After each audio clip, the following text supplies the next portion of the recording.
Hello friends, പുതിയ വീഡിയോയിലേക്ക് ഏവർക്കും സ്വാഗതം. ഇപ്രാവശ്യത്തെ വെക്കേഷന് മുംബൈയിലേക്കാണ് യാത്രാ വിശേഷങ്ങളാണ് ഇന്നത്തെ വീഡിയോയിൽ. എല്ലാ ദിവസവും ഉച്ചയ്ക്ക് 2:30 മംഗലാപുരം സെൻട്രലിൽ നിന്ന് ലോകമാന്യ തിലക് വരെ പോകുന്ന മത്സ്യഗന്ധ എക്സ്പ്രസ്സിലാണ് ഞങ്ങൾ ടിക്കറ്റ് ബുക്ക് ചെയ്തത്. മുംബൈയിലെ നമ്മുടെ ആദ്യ ദിവസം മുംബൈ ദർശൻ ബസ് യാത്രയാണ് നമ്മൾ പ്ലാൻ ചെയ്തിരിക്കുന്നത്. ബസ് ഓൾറെഡി നമ്മൾ ബുക്ക് ചെയ്തതാണ്. ഉച്ചയ്ക്ക് 2:20 പുറപ്പെട്ട ഞങ്ങൾ തൊട്ടടുത്ത ദിവസം രാവിലെ 6:45 ലോകമാന്യ തിലകിൽ വന്നിറങ്ങി. കൃത്യം ട്രെയിൻ ഇറങ്ങിയപ്പോൾ തന്നെ നമ്മൾ ബുക്ക് ചെയ്ത ബസ്സിൻ്റെ ഡ്രൈവറുടെ കോൾ വന്നു. 8:45 പിക്കപ്പ് പോയിന്റിലേക്ക് കൃത്യമായി എത്താൻ അറിയിച്ചു. ലൊക്കേഷനും പറഞ്ഞു തന്നു.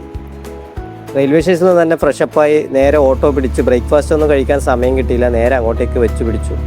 മുംബൈയിലുള്ള എല്ലാ മെയിനായിട്ടുള്ള സ്ഥലങ്ങളിൽ നിന്നും ഈ മുംബൈ ദർശൻ ബസ് യാത്ര ലഭ്യമാണ്.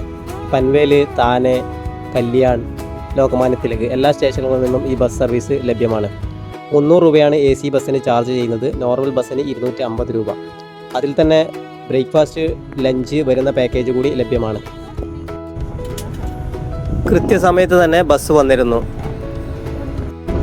ബസ് ബുക്ക് ചെയ്യുന്ന സമയത്ത് നമുക്ക് ഓരോ പിക്കപ്പ് പോയിന്റുകൾ സെലക്ട് ചെയ്യാനുള്ള ഓപ്ഷൻ ഉണ്ടാവും. ഇനി അതുപ്രകാരം ഓരോ പിക്കപ്പ് പോയിന്റുകളിൽ നിന്നും ബുക്ക് ചെയ്തിരിക്കുന്ന ആളുകളെ കയറ്റിയുള്ള യാത്ര തുടങ്ങുകയാണ്.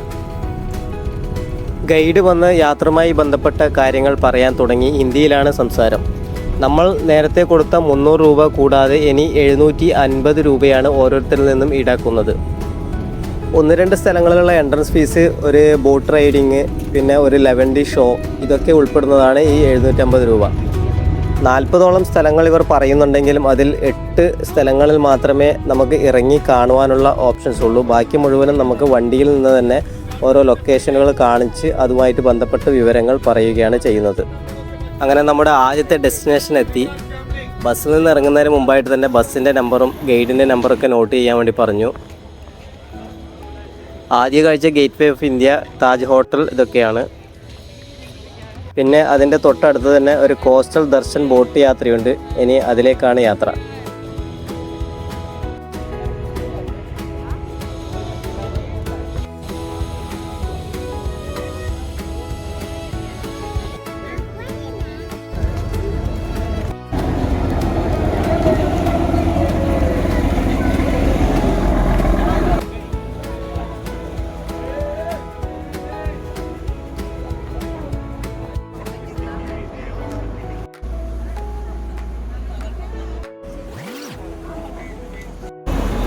बैठ जाओ, सीट डालिए ना, बैठ जाइए।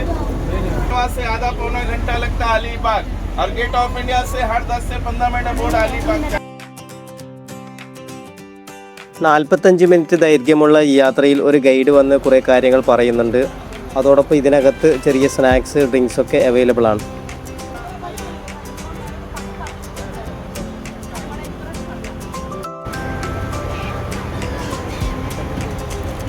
ആളുകൾ ചാടിക്കൊടുക്കുന്ന ലൈസിന് വേണ്ടിയാണ് ഈ പക്ഷികൾ വന്നുകൂടുന്നത്.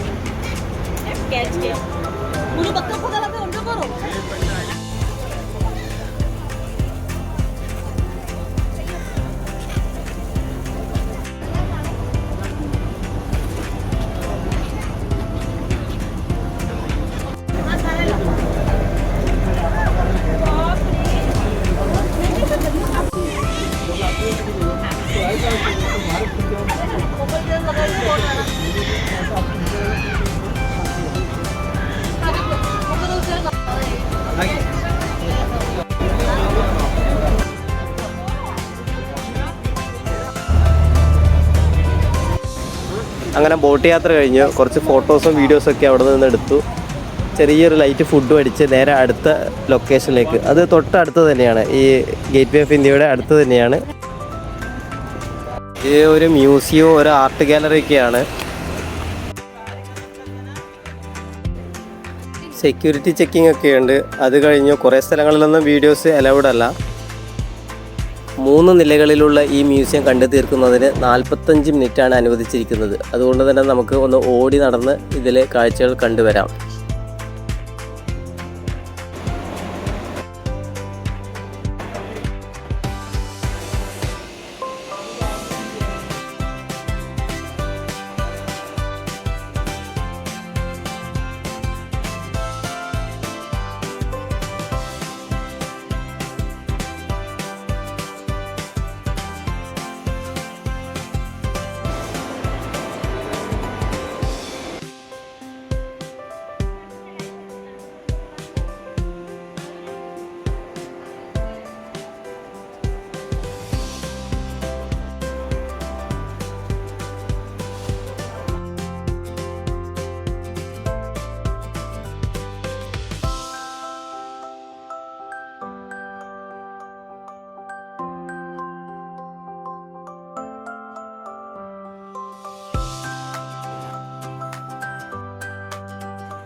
അടുത്ത ലൊക്കേഷൻ വരുന്നത് മുംബൈയിലെ പ്രശസ്തമായ മറൈൻ ഡ്രൈവാണ്. ഇതിൻ്റെ തൊട്ട് അപ്പുറത്ത് കാണുന്നതാണ് വാങ്കഡെ സ്റ്റേഡിയം. ഇവിടെ 5 മിനിറ്റ് ഫോട്ടോ എടുക്കാനുള്ള സമയം മാത്രമേ ഉള്ളൂ.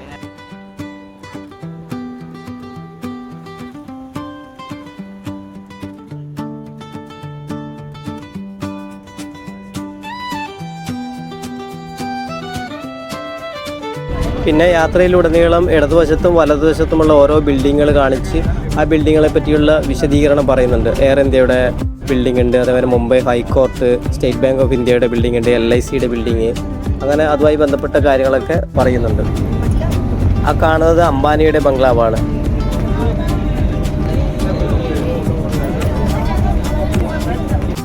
ആ കാണുന്നത് മുംബൈയിലെ പ്രശസ്തമായ ഹാജി അലി ദർഗയാണ്.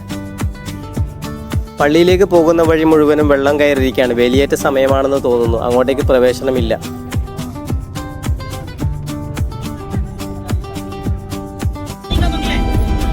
അംബാനിയുടെ ബംഗ്ലാവാണ് അത്.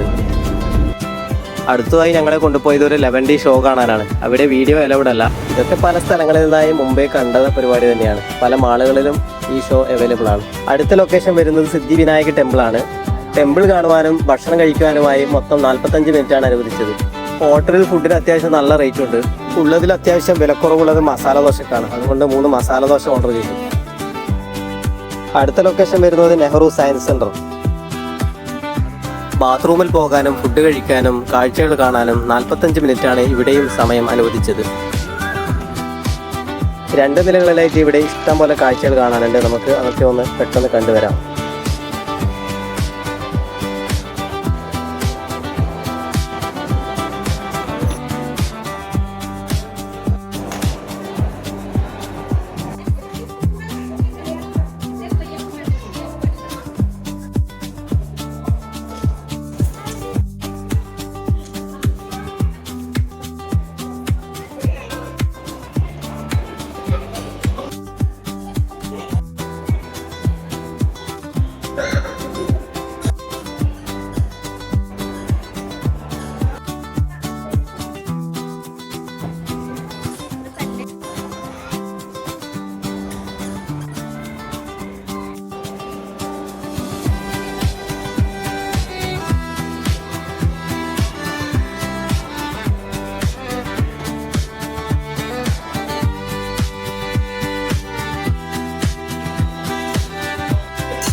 അടുത്ത ലൊക്കേഷൻ വരുന്നത് മഹാലക്ഷ്മി ടെമ്പിളാണ്.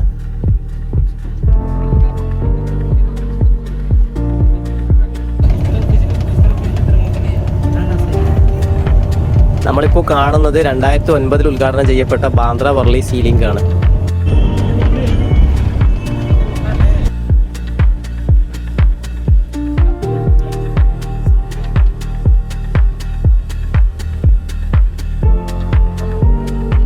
ഇനി അവസാന ഡെസ്റ്റിനേഷനായ ജുഹു ബീച്ചിലേക്കാണ് യാത്ര.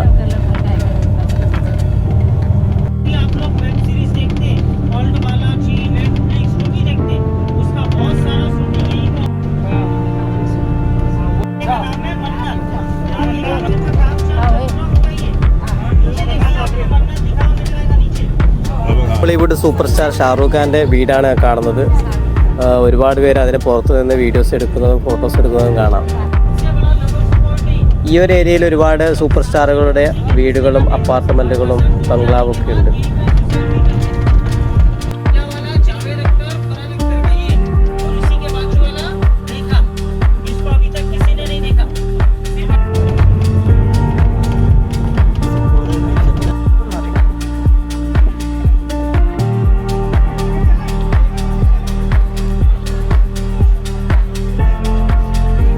അങ്ങനെ ജുഹു ബീച്ചിലെത്തി. അത്യാവശ്യം നല്ല തിരക്കുള്ളൊരു ബീച്ച് തന്നെയാണിത്. ഇഷ്ടംപോലെ ഫുഡ് കോർട്ടുകളുണ്ട്. തൊട്ടടുത്ത് തന്നെയാണ് എയർപോർട്ട് എന്ന് തോന്നുന്നു. ഒരുപാട് വിമാനങ്ങൾ ഒന്നിടെ വിട്ട് പോകുന്നത് കാണാം. ഇതോടുകൂടി നമ്മുടെ ഈ ഒരു പാക്കേജ് അവസാനിക്കുന്നു. നമുക്ക് വേണമെങ്കിൽ ലഗേജും എടുത്ത് ഇവിടെ ഇറങ്ങാം, അതല്ലെങ്കിൽ തൊട്ടടുത്തുള്ള ഏതെങ്കിലും ടൗണിൽ ഇറങ്ങാം.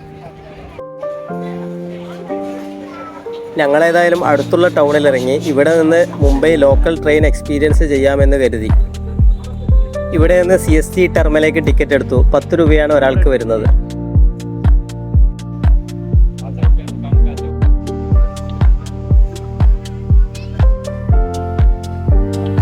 9 മണിയോടുകൂടി CST ടെർമിനലിൽ ട്രെയിൻ ഇറങ്ങി.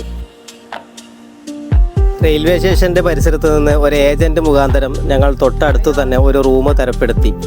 വീഡിയോ കുറച്ച് ലെങ്ത് കൂടിയതിനാൽ ഇവിടെ നിർത്തുന്നു. അടുത്ത ഭാഗവും ബാക്കി വിശേഷങ്ങളും നമുക്ക് അടുത്ത വീഡിയോയിൽ കാണാം.